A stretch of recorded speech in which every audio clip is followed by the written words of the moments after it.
ये कहानी है उस शख्स की जिसके परिवार वाले चाहते थे कि बेटा खेती बाड़ी करे, लेकिन बेटे की राह अलग थी। अपने कड़े संघर्ष से आज वो किसी पहचान का मोहताज नहीं है। जी हाँ, हम बात कर रहे हैं हरियाणा के पूर्व सीएम मनोहर लाल खट्टर की। इनका जन्म 5 मई 1954 को हरियाणा के रोहतक जिले में हुआ।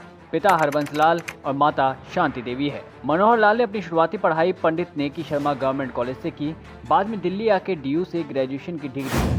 ये एक किसान और गरीब परिवार से ताल्लुक़ रखते हैं। खट्टर के बड़े भाई ने इन्हें सब्जी बेचकर पढ़ाया लिखाया। इनका परिवार खेत में सब्जी उगाने का काम करता था। मनोहर लाल खट्टर उन दिनों परिवार के साथ ही काम करते थे। वो खेत से सब्जी तोड़ते और साइकिल पर रखकर रोहतक की सब्जी मंडी लेकर आते।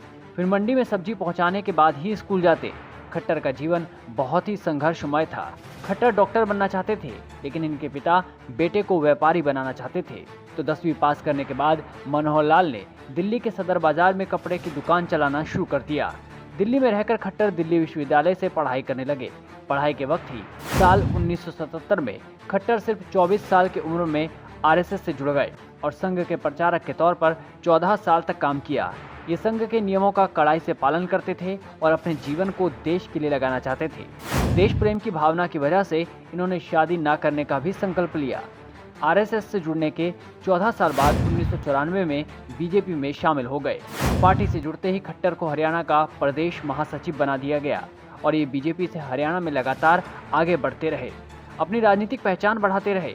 बता दें कि साल 1996 में मनोहर लाल को हरियाणा में पहली बार प्रधानमंत्री नरेंद्र मोदी के साथ काम करने का मौका मिला और ये मोदी के करीबी हो गए। मोदी का इनको भरपूर साथ मिलने लगा। साल 2002 में उन्हें जम्मू और कश्मीर की बीजेपी चुनाव समिति के प्रभारी का दायित्व सौंपा गया। उस समय मनोहर लाल की मेहनत की वजह से बीजेपी को 6 में से 3 सीटों पर जीत हासिल हुई। मनोहर लाल ने पंजाब, हरियाणा और छत्तीसगढ़ के चुनावों में भाजपा की सफलता में महत्वपूर्ण भूमिका निभाई।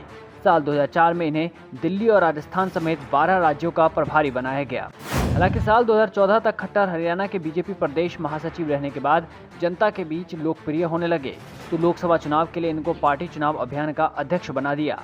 साथ ही पहली बार करनाल निर्वाचन क्षेत्र से पार्टी ने टिकट भी दिया। टिकट मिलने पर कांग्रेस के प्रत्याशी सुरेंद्र सिंह नारवाल को 63,736 वोटों से हराकर पहली बार सांसद चुने गए। उस वक्त हरियाणा में भाजपा ने 10 में से 7 लोकसभा सीट पर जीत हासिल की थी। खट्टर को 26 अक्टूबर 2014 में हरियाणा का सीएम बना दिया गया। खास बात ये कि हरियाणा जाटों का क्षेत्र है, लेकिन खट्टर ऐसे नेता रहे हैं जिन्होंने गैर जाट रहते हुए राज्य में लोकप्रियता पाई। इन्होंने अपनी जिम्मेदारी को अच्छे से निभाया और जनता का विश्वास जीता। 5 साल तक अपना कार्यभार संभालने के बाद 2019 में दोबारा से हरियाणा विधानसभा का चुनाव लड़ा और इस बार कांग्रेस के तरलोचन सिंह को हराकर अपनी करनाल सीट से दूसरी बार विधायक चुने गए। लेकिन इनके नेतृत्व में भारतीय जनता पार्टी को पूर्ण बहुमत नहीं मिला, तो दुष्यंत चौटाला की जननायक जनता पार्टी से गठबंधन किया और 27 अक्टूबर 2019 को खट्टर ने दोबारा मुख्यमंत्री पद की शपथ ली।